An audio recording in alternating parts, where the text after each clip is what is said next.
Yeah, good morning, everyone. Pleasure to be with you today. Really appreciate you attending this very important topic. Before I do intros, including of myself, I am on per my company policy. I am working from home because I did some travel that I had to do for family. And I have these two yappy dogs at my feet. So if I have to mute and I get a real mean face, it's because they've started to bark at the postman or something like that. But pleasure to be with you today. Again, I'm Brent McGinney, CEO, President of the Missouri Coalition, and one of the panelists today. And with me also is my good friend Laurent, who is on the phone, so you don't see his face today. But I've known Laurent for an awful long time. He is a regional VP for the Department of Mental Health in the St. Louis region. Over a lot of their inpatient and community facilities there. But I've known you, Laurent, all the way back to like this 2007, 2012 era. So way, way back. Laurent has been personally involved as a representative of the department and personally on issues of social justice and race in the St. Louis region, but also across the state. We have our two other panelists with us who happen to be the co-chairs of our newly reorganized Culture, Equity, Diversity, and Inclusion Committee at the Coalition. Tiffany is the Chief Operating Officer at Behavioral Health Response in St. Louis, and Shelley is the System Director, Diversity and Inclusion at Burrell Behavioral Health. I've known Tiffany was going to be a leader in our system since the very first day I met her. And Shelley is, in my very limited social media world, an absolute rock star on Twitter, and well worth a follow if she's okay with that, me giving that shout. So with that, let's turn it over to Laurent. And Laurent, I think we're going to pull up your slides, and then I'm going to turn it over to you to kick us off. Well, thank you, Brent, and good morning, everyone. First, let me thank the Conference Planning Committee for the invitation to attend, and especially to be a member of this panel.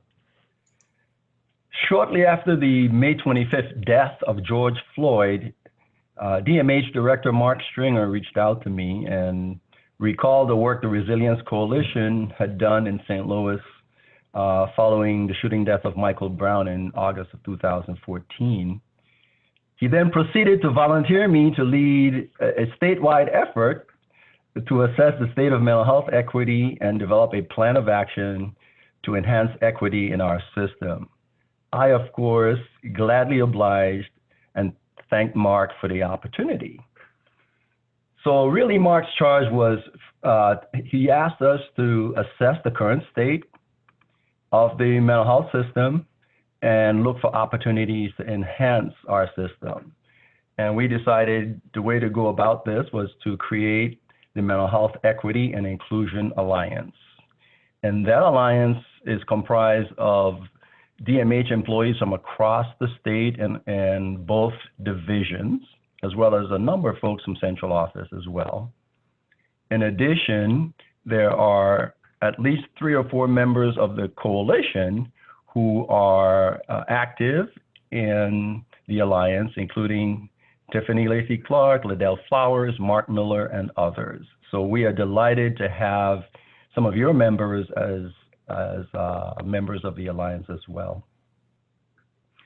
So the specific aim, as you'll see on that slide, of the alliance is really to help DMH and its provider networks. So we believe that by doing work internally and in coordination with our networks of providers is the way that we can best achieve and sustain equity.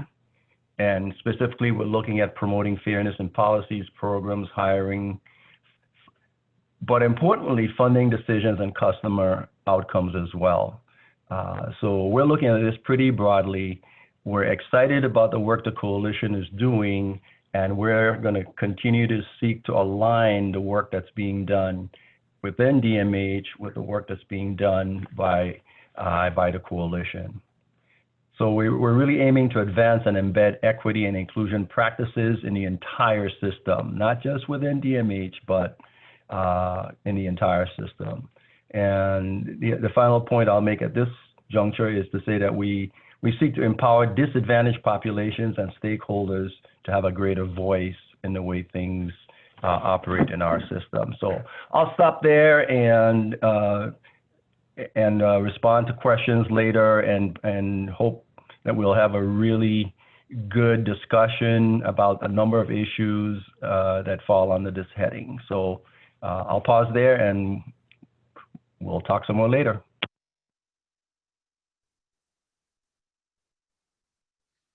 Great, thank you. So I just wanted to talk a little bit about what we fondly call the SETI committee. So SETI is for Culture, Equity, Diversity, and Inclusion. So that is the committee that we have been facilitating through the coalition for about 4 years. You can advance the slide, Katie. Thank you.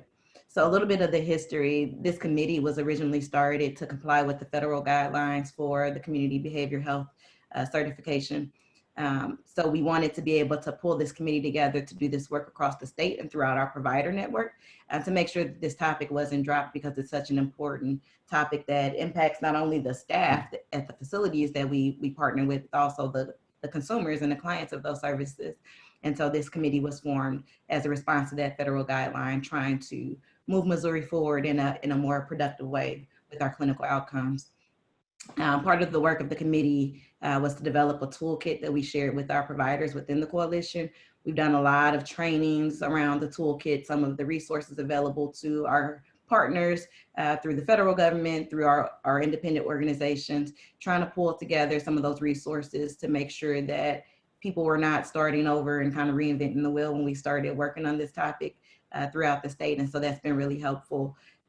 Later on, we figured out that we needed to marry cultural competency and trauma-informed care, because there was really not a way to separate those things from each other. Having this various community trauma related to disparities of race or bias in any other population, it's hard to separate the trauma from that. So we figured out that we needed to marry those things. And so we've been doing some trainings around that. I'm sorry, I see somebody's chat questions. We will definitely have time for questions and answers at the end of the presentation. So we figured out that we needed to marry those things and kind of move forward with that. Right now, where we are as the committee, we've changed our name. We rebranded ourselves to be more clear and distinct about what we were focused on. It's all of those things are all important. SETI is something that we are very passionate about. Shelly is the co-chair. I just became the chair of the committee through the coalition, thanks to Brent's Vala appointing me. And so this is something that I think we're all very passionate about. And I'm really excited about the opportunity that we have in the state to be able to move us forward, not just as a state, but to be an example through the rest of the country. I think Missouri has always led the way in many, many things and many aspects. And I think this is another area where we'll be able to lead the way. And so, Shelly, I don't know if you have anything else you wanted to talk about. I'll let you have the last slide. What an amazing start to the day. Tiffany, I'm kind of watching the chat coming in. A lot of folks acknowledging 9/11 and those that we lost on 9/11. Many others just greeting, good morning, hello everyone from wherever we are in the state. Folks, this is inclusion. Hearing the energy here with 400 or so of us this morning, Missouri has an amazing opportunity, and Tiffany just said it. Laurent is a phenomenal leader that I'm excited to learn from and model after. This is the excitement of what the coalition coming together with DMH together, working together in unison for so long. And I'm just learning 2 years in being at Burrell, I'm learning the history of how Missouri and the providers and DMH have been working to improve inclusion across the state. And it feels like, while I am new, it feels like we are finally coming together, connecting the dots, and make sure we are supporting every single Missourian. And my vision is every single American, every single human. So the SETI bus is on the move, buckle up and let's enjoy this ride. And we can't do it. It can't be one coalition committee. It can't be one DMH committee. It can't be one diversity and inclusion leader at one organization serving Missourians. our world is diversifying. And in the state of Missouri, we acknowledge this. We acknowledge the trauma that all of us have been living through, and many of us more so than others historically. So I'm going to pause here for just a moment, just to invite and encourage and welcome every single person on this call and every small space that you're invested in to this bus ride, if that's what we're going to call it. It is time to move forward in the state of Missouri, and we hope to support movement across the nation. How's that for long-winded, Tiffany? I love it. Thank you. And that was our last slide. And so at this point, we can open it up for discussion and questions. Yeah, and Tiffany, if you don't mind, I might just riff just a little bit longer after what you three have so eloquently talked about all of these efforts. I appreciate the CCBHC reference. I'd kind of had recognized how we embedded that in there, but really a true commitment to the federal program to make sure that we have this key part of it organized and engaged, and it's not just about CCBHCs, it's about our whole system. And so I really appreciate you mentioning that again, as well as I love the bus concept. To me, the bus was always a very inclusive place where we all got together and it picked us all up and took me to school. I remember that. So let's get on that bus and make it a place of safety and peace for us. We talked a little bit about how important this is. I think, even, with 9/11 and how that unity, I'm going to speak about that when we close our keynote about the United in the United States of America and that feeling of unity and how we seem to be at such a tough spot there. And our group talked about that this morning, even last night with a beautiful show of unity at the Kansas City Chiefs game. And still seeming like we can't quite get there. Still some disconnect or discord, even amongst what could be just a beautiful show of unity, I thought. And so a timely topic. I think I saw it in the chat box too. I think I mentioned this yesterday. I think the chat box is maybe one of the coolest things of this whole deal, because it makes me feel connected with all of you on the virtual conference, as I can see you pop up a comment or two. I love that very much, and so appreciate the shout on that. I think I was going to say just briefly, I think I feel like I have about 3 parts in this a little bit, and with diversity, equity, and inclusion in the topic today. First is I have a commitment that I personally have to grow as a leader and a human. I think that's what Shelley said, like it is a human thing, and I've got to be better. And I'm blessed to be part of the Foundation for Health, has a group that's called the Exemplary Cohort. It's a 5-year project. There's 24 of us. And it's advocates. We're shared heart people. I mean, we are advocates across the state. It might be different what we advocate on or what our focuses are. Some is on poverty, some's on race, some's on mental health, some's on primary health, whatever that is, but we share an advocate's heart, all 24 of us.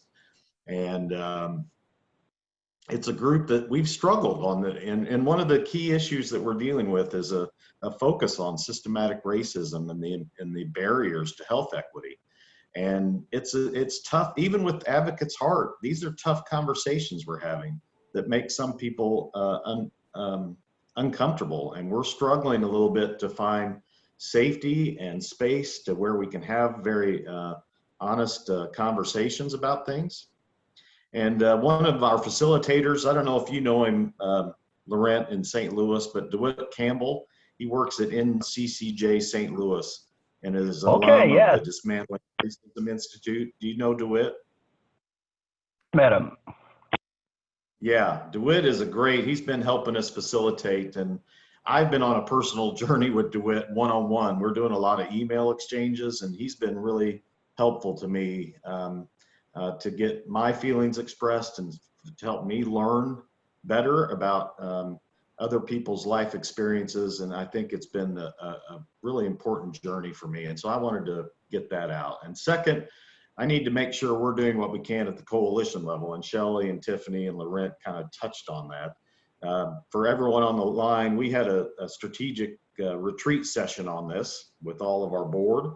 The board did vote to dedicate coalition resources to this effort so that Shelley and Tiffany and their newly reorganized team can have resources. Like, what are we going to do? What do we need to provide?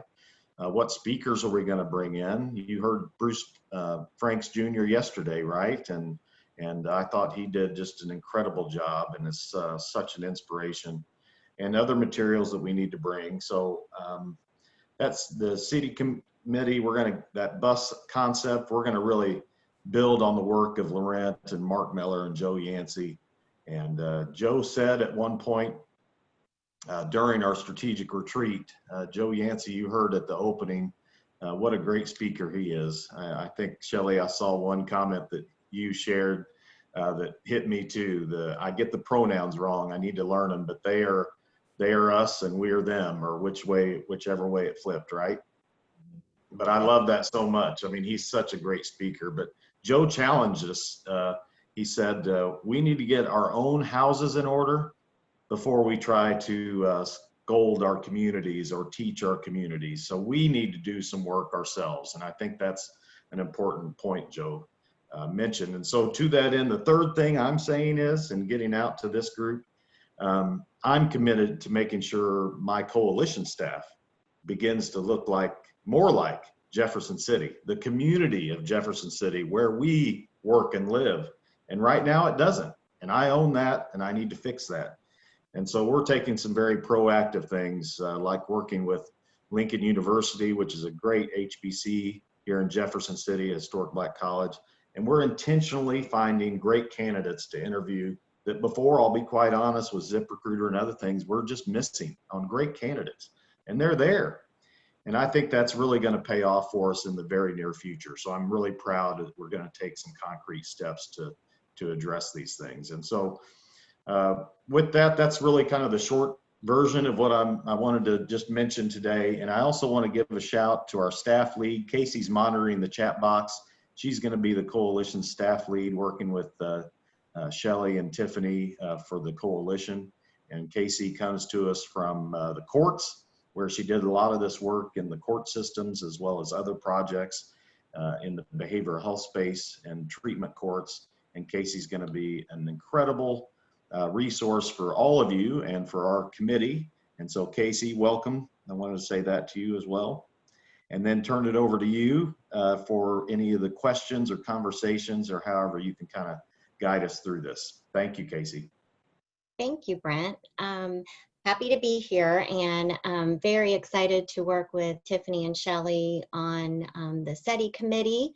And first, I'd like to go back to Laurent and have him just describe a little more about the structure and membership of the alliance that he is leading at the department. Sure. So I think I'll start by reading for you. Unfortunately, I don't have it on a slide, the mission that the Mental Health Equity and Inclusion Alliance, the mission statement it created for itself. And it reads as follows: to advocate for equity and justice for historically marginalized and underserved populations in Missouri by educating and providing resources to individuals, groups, organizations, and systems to disrupt racism, discrimination, and disparities. So as you can see, this group is very ambitious, very committed. And as I mentioned at the outset, there's representation from across the state of Missouri in the organization, on the alliance. And these folks are working, and the way we're getting work done is the structure that we have is we've established a steering committee that provides oversight for the work that we're doing. And then we have 4 work groups, which is where a lot of the action is. One is an organizational assessment work group, and they are very close to helping us select a vendor that's going to come in and do an organizational assessment to establish that baseline we need to understand where exactly the department stands today and then from there we'll build on that. The second committee that we have is an education committee, which has already started establishing and promoting an understanding of equity and inclusion principles and language. Obviously, it is really important for us to have a common language so we can get this work done. If people have different interpretations, obviously, it's going to make things more difficult. So a shared language will make it easier to communicate, and it will be used to present data, to describe conditions and outcomes, and to identify root causes of inequities. That's how we intend to use the language. There's also a data gathering and analysis work group, which will collect and analyze available data, broken apart by race, gender, and other demographic variables. And the collection and analysis of these data will become an integral part of the continuous improvement efforts, as well as supervision and accountability processes for the DMH, for the mental health system. And their work has already begun, and Mark Miller is a co-chair of that work group.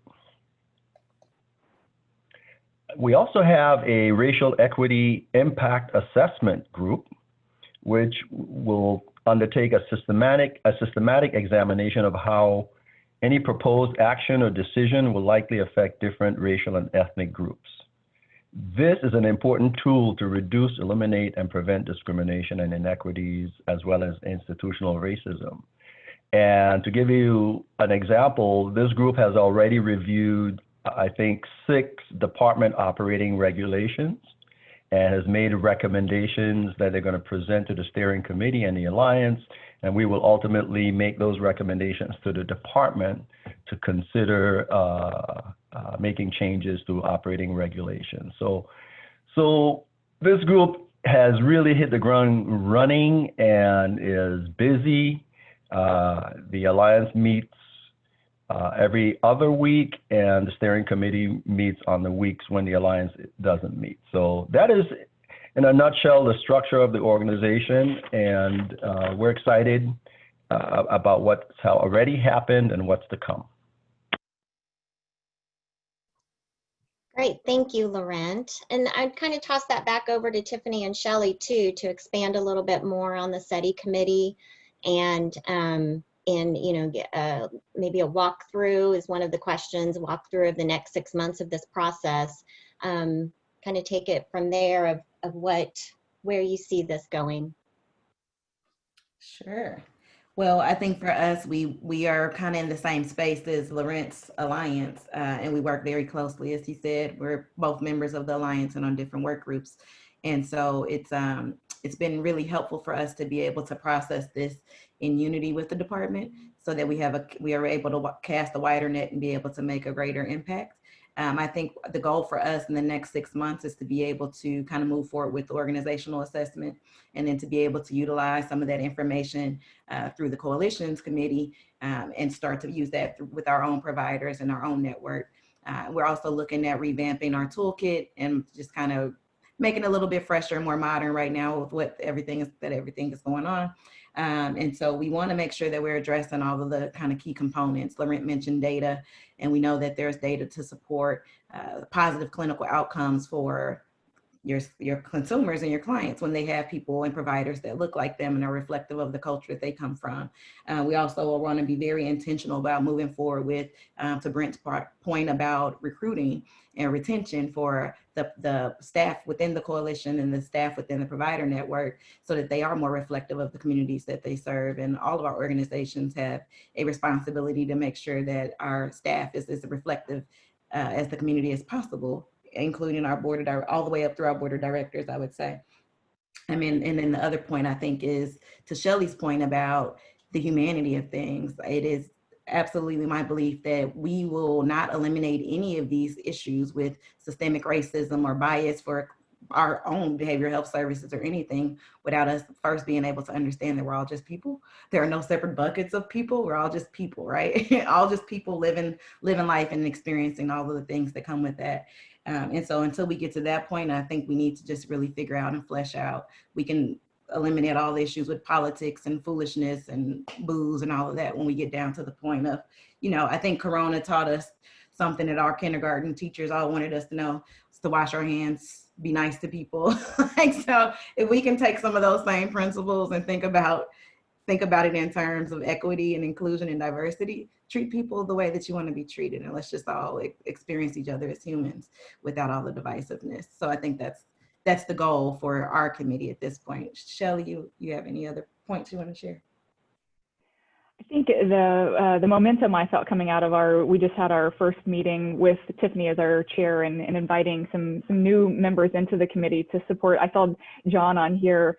This committee has done work for so many years. It's time for folks like me to step up and be ready to support our state and nation moving forward. So it's really going to take all of us. And the momentum I took out of our meeting most recently is really getting the strategy in place. I think it starts to feel really overwhelming. And so we try to do these piecemeal responses, and we want to do training, and we want to do this, and we want to do this, and we want to do this. It is rooted in the core of our nation. And that is where we have to strategize and make sure that we're reviewing all of our policies.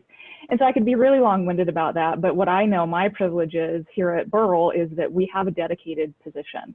Not all of our systems can have a dedicated position. So I'll be darned if I'm not going to help every space across this state and maybe nation know where to look and what to do. And I won't always have the right answers, and these committees won't always have the right answers.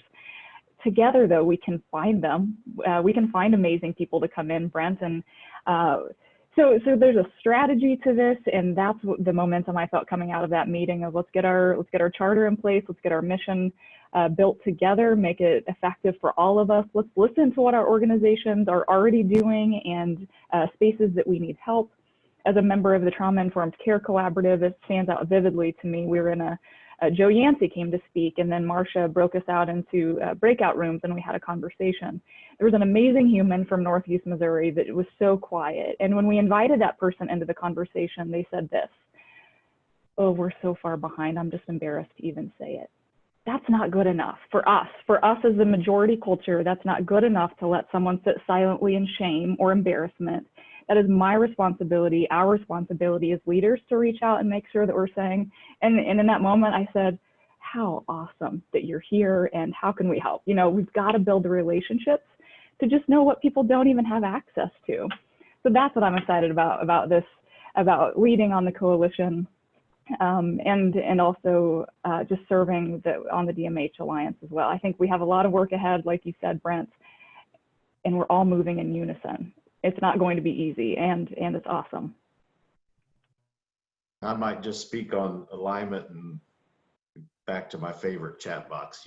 All you guys, it's hard to see it when you're talking, but some really cool stuff happening down there. I did see my friend Becky comment, and the alignment I want to talk about a little bit, Laurent.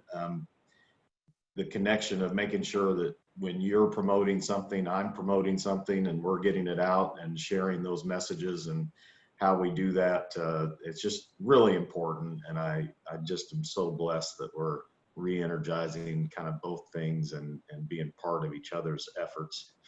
Really critical that we do that. And so I just am very proud of this group and appreciate what Casey and Tiffany and Shelley and that team are going to get done. It's just exciting as can be. Great, thank you.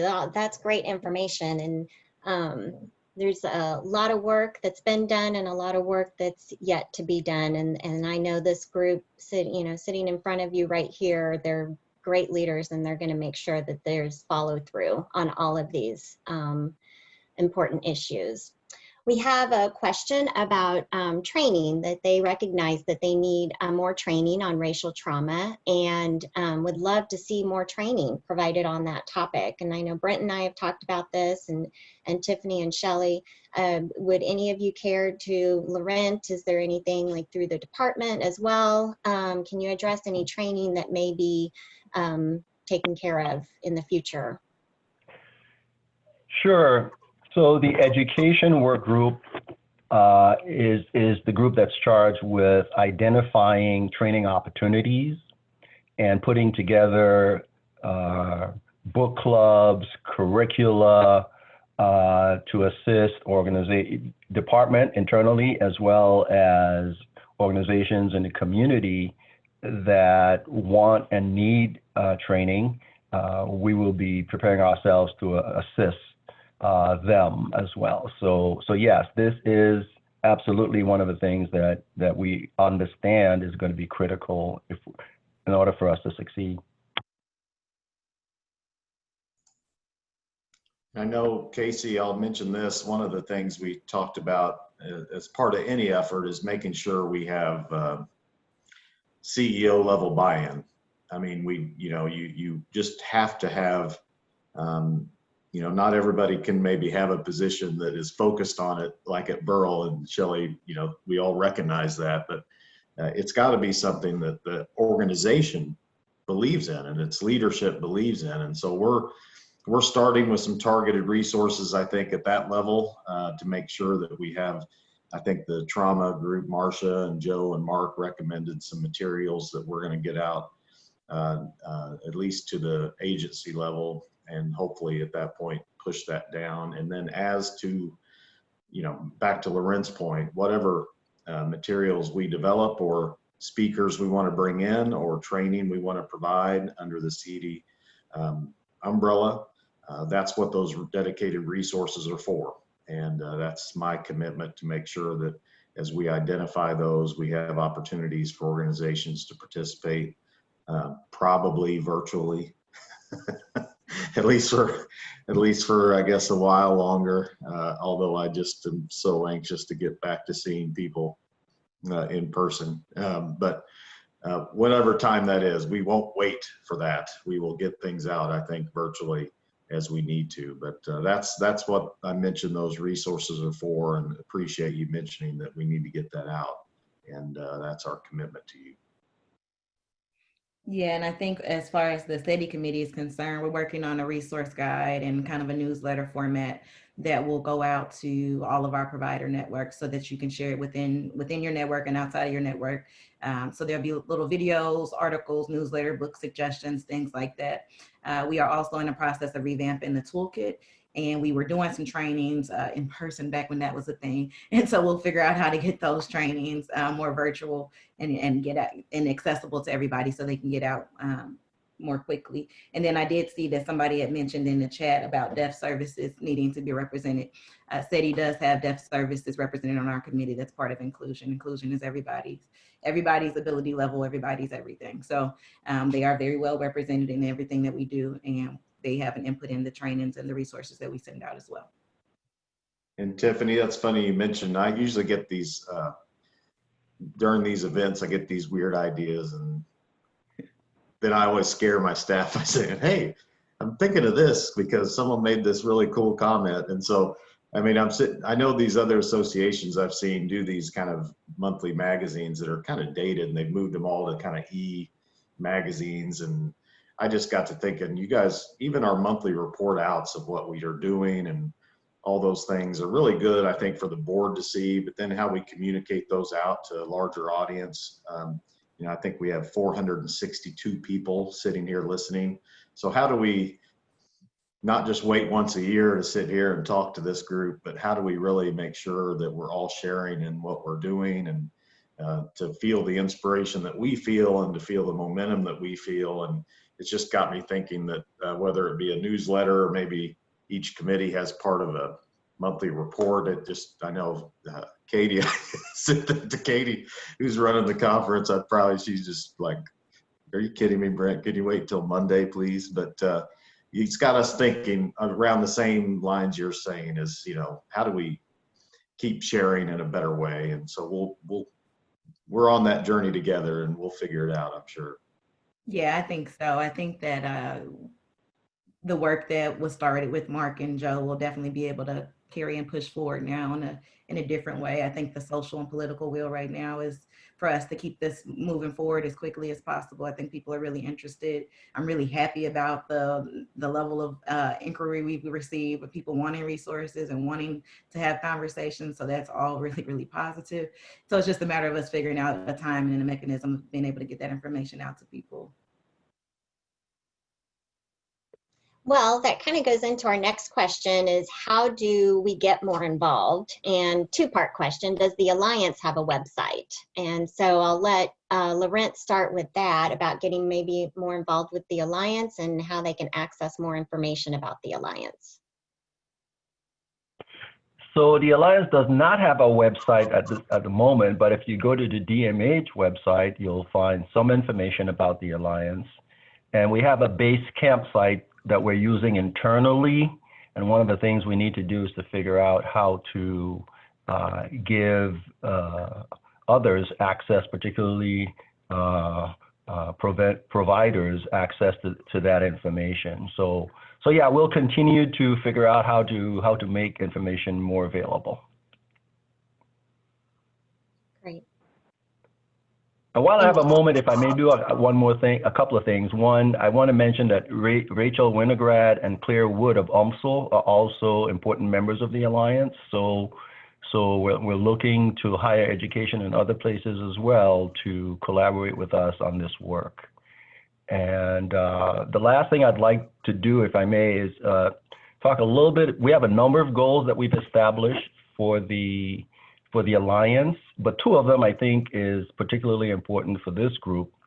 And one of them is to strengthen outreach, engagement, and access to services for communities of color and others, and improve existing services using racial equity best practices. So specifically, two strategies related to that goal. One, use a racial equity lens when changing policies, programs, and practices which perpetuate inequities, and when developing new policies and programs. And the second strategy is to be data-driven. We need to measure the success of specific programmatic and policy changes, establish baselines, set goals, and measure progress. So a real commitment to making a difference by implementing a racial equity lens and using data on an ongoing basis. And the other goal that I'd mentioned is that the Alliance wants the department to collaborate with DMH providers, people with behavioral health conditions, and their families and stakeholders to eliminate inequity in the public mental health system. And a couple of strategies related to that are, one, to partner with other institutions and communities. So we want to work in partnership with communities, those directly impacted by mental illness and substance use, and institutions to achieve meaningful results. And secondly, we want to operate with urgency and accountability.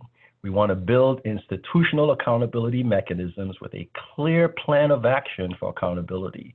We want to create greater urgency and commitment to achieving equity. So those are some of the really ambitious, but I believe important goals and strategies that the Alliance has established.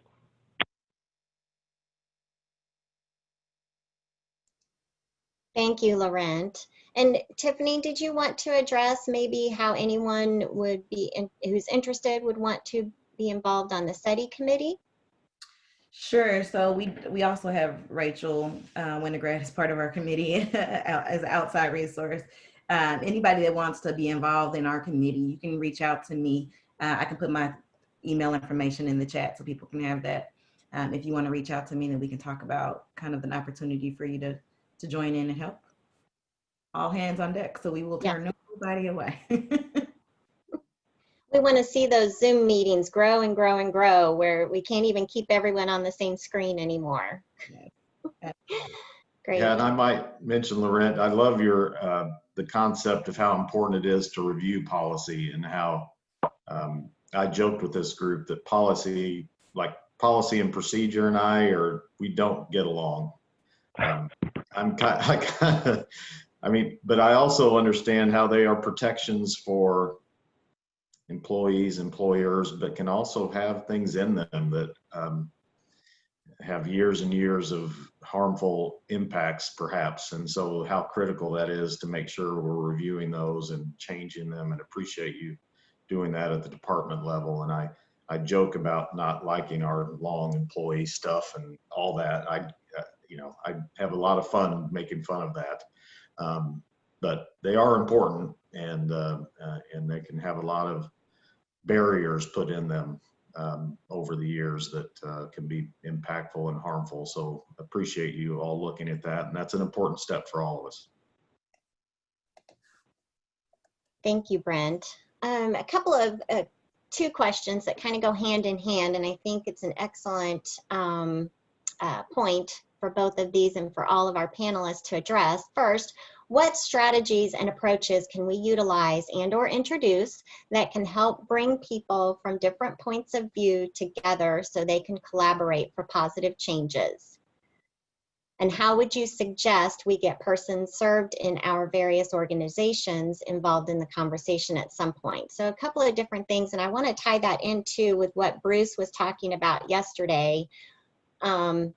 Change is uncomfortable, but it's okay to be in this uncomfortable space because we're all in this together and we want to be at the front end of change. So how can we be at the front end of change and with our strategies and approaches and bring people from those different points of view together?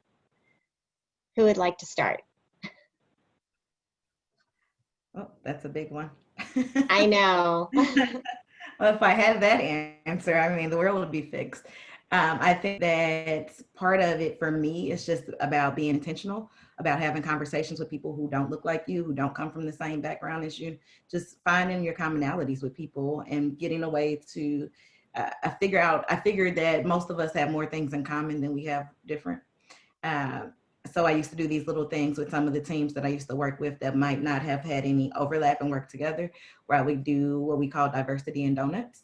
I would provide them some donuts in the morning. We get together and we just answer like these random silly questions and get to know each other. And it was no agenda, it was no formality. It was just simply to sit down and answer the most ridiculous questions ever, like icebreaker kind of questions. And you get to learn people's personalities, and you get to learn a bit about their background. And you learn that some people raise chickens and they live in the city, and you know, all these random things. And I found that to be really helpful for the staff because they gave them an in to have conversations with people that they might not have necessarily ever talked to before. And then that fostered some collaboration and some friendships in that. And so just being really intentional about having conversations with people that think different than you and listening for the golden thread that you guys can all kind of agree on. It goes back to that humanity thing. If we just figure out that we're all just people, just having the same shared experience most of the time, we're sharing a lot of the same, particularly all of this community trauma. So we're all sharing that stuff. So conversations around some of those safe topics to start, and then you can kind of dig into some of the other heavier things. Once you have a relationship, the relationship is the most important part. I'm gonna add on, that was awesome. I'm waiting for the donuts too, Tiffany. I'm glad to be your co-chair so I can get donuts.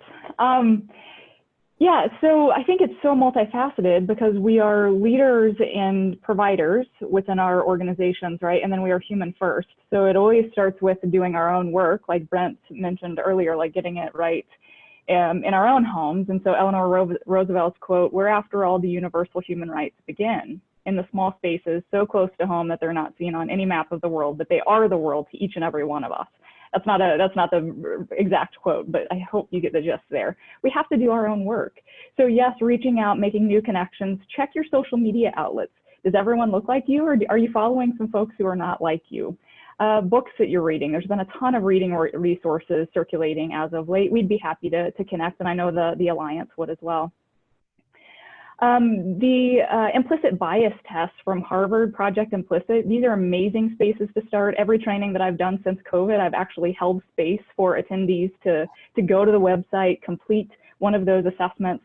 I train on sexual orientation, gender identity, and gender expression. So those are the implicit bias tests that we take in those trainings. And there are various trainings that you can, or assessments that you can take there on race and religion and all of our unique identity factors. This isn't just about sexual orientation and gender identity. We all, deaf services, different abilities, disabilities, whatever, that language is so important there. So Project Implicit and taking those implicit bias tests, highly recommend that. So those are the things that we do personally. And then as leaders and organizations, it gets back to leadership. What is your leadership willing to invest in? And how are you going to create those spaces for all types of thought to come to the table and move the organization forward. It doesn't mean we all agree. And actually, our business outcomes are better when you have diversity of thought. So again, this isn't just about visible or the hot topics, diversity of thought. Does every leader in your organization and your team think and look exactly like you? Or do they bring you, do they call you up to do better every single day and challenge you a good bit? Like, hopefully so. That's how we serve our communities. Some other things that I just want to mention here quickly is, let's also, on the broad scale across the state, so often the data that I want to be tracking within our organization that truly resembles the folks that are out there, our state level systems don't capture that data. So then it makes it challenging to say on an organizational level, well, let's build this data capture. And that isn't congruent with what the state system can do. So we're not even asking questions about sexual orientation, gender identity, among other diversity, unique identity factors. So I think these are spaces and strategies that all come under many of the umbrellas that Laurent highlights beautifully. And then really to bring that to life, and how do you look around every single day? Do your policies and procedures still say he/she? I can't tell you the amount of hours that I've spent taking he/she out of our policies and procedures to include they. He and she leaves out a ton of Missourians. Non-discrimination policies. Who are you welcoming into your organization and who are you not? And then how are we being visible in that welcome and creating inclusive spaces? So there's just a few. I don't feel like I've covered many of the ideas and thoughts swirling around, but all of those have to be bucketed in that strategic plan that we will all work in unison to build. Yeah. Yeah, Go ahead, Laurent. yeah, you've all spoken really well about this subject. I will just briefly say we were very intentional in including the word inclusion in the name of the Alliance because we recognize the importance of that and the value of being more inclusive. And then the key is creating spaces for the conversation, but those spaces have to be really, really welcoming. A lot of people have information that they would like to share, but they don't feel comfortable in some of the spaces where that information is shared, or they don't feel welcome, or they don't feel heard. So we really need to attend to the concerns of the individuals. We need to talk to them and learn from them what it will take for them to be more comfortable participating alongside us. So that will be a point of emphasis for me. And the other thing I'll mention is I've already said to leadership in DMH that it is not enough to hear from an advisory group. There are others who are out there that have valuable information to share with us, perspectives, lived experiences, etc. We have to figure out a way to cast a broader net when we're seeking input that will impact what we do as a department. I might just bring it back to a personal level. Always scary, but I'm amongst friends.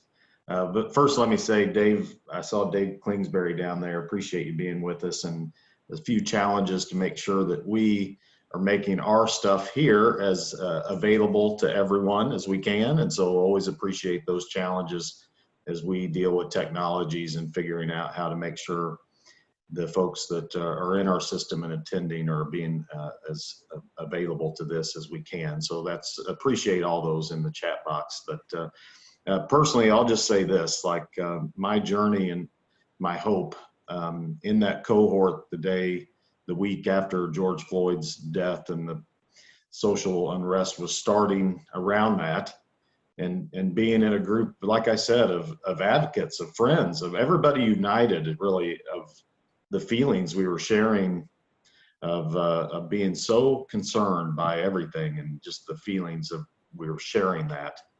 And one particular, I'm not going to say a name, but just the feeling amongst my friend in that group was shocking to me, of just couldn't do it anymore. I mean, just enough is enough. And the depth of his pain was so impactful to me because I didn't share that depth of pain that he was going through that as an African-American male in St. Louis, going through Ferguson, and then dealing with what he was dealing with and the re-traumatization of that, and just the impact on me. I think a lot of people felt that and are feeling that, and it made me feel some hope. And then as we transition to the strategic session and then this group, it's got to start somewhere, I know, and I love the people on this call. I love my panelists. I love our hearts. I think I don't know if we're the edge of something, or I'm just so hopeful that we can begin to have these conversations in our own organizations, like Joe Yancey challenges to do, but then how we engage our community in positive ways to maybe make some safe spaces, like Laurent said, and some, I don't know, the donut example, whatever those are. Can we be the leaders individually, organizationally, and as a group to help some healing? And we've got to be positive in that, but we've got to be really serious about it and intentional. I heard that word too, and that's important, I think, as well. But I don't know. It's a journey for me personally, and it was just so impactful. And appreciate everybody that joined us and the panelists. You guys are awesome. So thank you. Thank you, Brent. So have any of you included the person served in your various organizations in these discussions and making improvements? And I see shaking heads. So Tiffany, how did you approach that? Yeah, so peer specialists are, and recovery specialists, different states call them different things, but that population is near and dear to my heart. And so I work really closely with the peer specialists in the organization that I was leading prior to my current position. What I did was I created a peer specialist committee where we would get together and they would have a safe space to be able to talk about the challenges that they were facing as employees that also had experiences with getting services delivered, and what did that look like? Because it's almost kind of like a pseudo employee, or they're an employee with an asterisk is kind of how they feel about that sometimes. And their job though is to be able to create a space for the person served to have somebody that they can look for that hope, and that they can look for and see like it is possible to recover. It is possible to have a voice. I think one of the things that I learned in working with that group and working really closely with those particular staff members was that there's a very distinct difference between diversity and inclusion. Diversity means I'm here. Inclusion means I'm heard. And so they did not always feel like they were heard. And we had to be very intentional about making sure that they had representation on all of our committees, that they were represented on our governance body, that we had that voice, so that nothing about us without us. We can't advocate for a population of people that we have no insight into what they actually want or need. We're just assuming or projecting what we think is their desire for their life, and that's not recovery focused, and that's not human focused. So I wouldn't want anybody to project on me what they think I should be doing. Not even my doctor, who tells me I have to exercise 4 more times a week. But it's just nothing about us without us. And there's a difference between me being here as a member and a representation of your diversity versus me being heard and being part of the organization and part of the planning. So being really, really strategic and intentional about getting their voices heard and making sure that those people, we did a lot of surveys, we had a lot of conversations, we did diversity and donuts with them, we did a lot of things around making sure my person served were always connected to us and had a voice and an outlet, and they would often utilize that voice in my office whenever they felt like it. So it works. Once you start having the conversations, they start talking to you and telling you what matters to them, and that's important.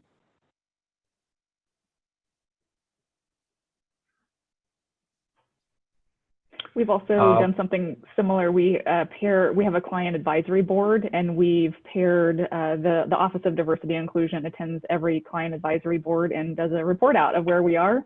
And again, they hold us accountable for how to take care of our system and communities. Yeah, within DMH at our facilities, most facilities utilize peer specialists, and in some, although not all, and we need to fix that, they are actually members of the governance structure. So they are in the room and actively participating in spaces where important decisions are made. So that's something that we need to take a look at, and we know that it's not the norm at all facilities, and a goal is to make that change. Yeah, and I think it was important. One thing that was important for us was that not just increasing their opportunity to meet together, but also increasing their empowerment so that they could then train our other staff of what it meant to be a peer specialist, what it felt like to them to be the receiving end of services, changing the language that people use within the organization from their perspective, because we don't always think about it, language changes and we're not always on the cusp of that. If you're not impacted by the language, you're not always on the cusp of how that feels or how that should change. And so it was really important. And I think it was really helpful for the staff to be able to hear from their own peers and their own peer specialists, how their language and their behavior, their approach was impacting the persons that we were serving. So that was a really big and key component. I didn't want to lose that part. Hey, Casey, great, while everyone's talking, some great lines in the chat around from some of our peers who are with us today. So shout to them, and my good buddy Liddell sent a real nice comment. I don't know how we do it, but this chat thing can never go away. I don't know if we keep it like, even if we're in person, the chat thing's got to stay. I love it. Great stuff, all of you. Yes, Brent, I agree. We've got to figure out that technology when we're all back together in live for our conference next year. So we do just have a couple of minutes left. So I have asked those questions that asked of those individuals who asked questions we couldn't get to. I apologize, but please email me or email any of the panelists, and we'll make sure that your questions are addressed.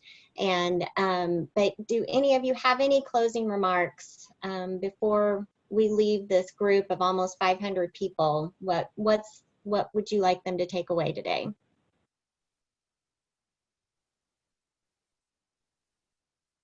I'm ready. You all are amazing.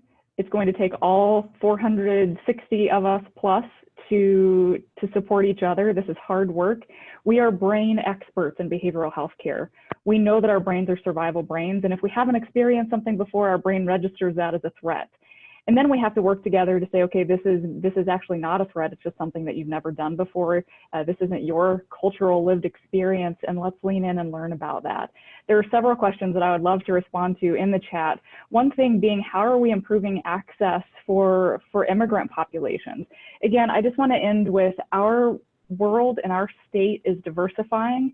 And my fear and concern that I want to share with all of us today is that I worry that myself as a psychologist, myself as a leader in D&I, we are sorely underprepared to truly serve all Americans. That is my call to action. That's it. And I want us all to be a part of that. I want us to start working, preparing, recruiting. And so I saw all of those questions in there, and let's connect further beyond 1 hour and move our services forward to provide amazing care for all humans. Well said. I'll just go with energy and hope. Yeah. And Laurent, I will add that I want to thank all those members who are already involved in this work, and urge everyone who perhaps is on the fringes and hasn't committed and hasn't really gotten involved to get involved, because the more hands on deck, the more likely we are to succeed. So we want to encourage everyone to get involved in some way. There is an opportunity for everyone out there. So please figure out how you're going to get involved. Yeah, and I think my final thoughts are just to be really intentional about meeting somebody different, doing somebody different, stepping outside of your comfort zone and having some of the conversations that you might be afraid to have. I think once you figure out that you can just have a conversation, then we can move forward. The best thing you can give anybody is hope.